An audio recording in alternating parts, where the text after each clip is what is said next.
have the honor of running the romance department.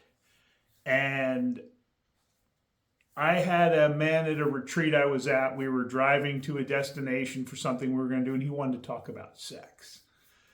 And so for 45 minutes in the car ride, we had this amazing conversation.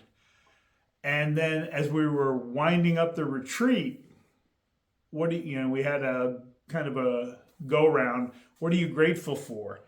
And he talked about that conversation, and he said, the coolest part is we never talked about sex. We talked about growing intimacy and connection, which leads to a great sex life. Now, men, I'm here to tell you, as your woman goes through perimenopause and menopause, her body's going to change.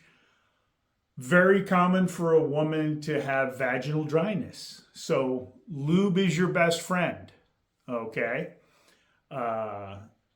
And there can be about 28 different days and variations for a woman a month.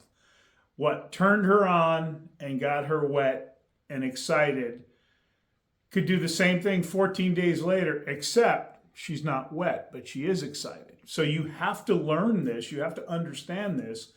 And if you grow connection and intimacy and learn how to talk about these things with your partner, you can make adjustments as needed.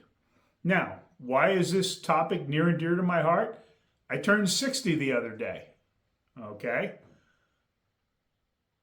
And I'm not ever going to be in a sexless relationship. I made that very clear before I married my wife, and her response to that comment was, and neither am I, which I loved, okay?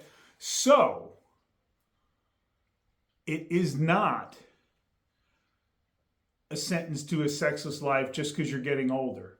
There's two things, again, we do. We stop focusing on connection and intimacy, and if we don't take care of ourselves, if you are a man who is in his 50s or 60s and look like you're pregnant, you're part of the problem, okay?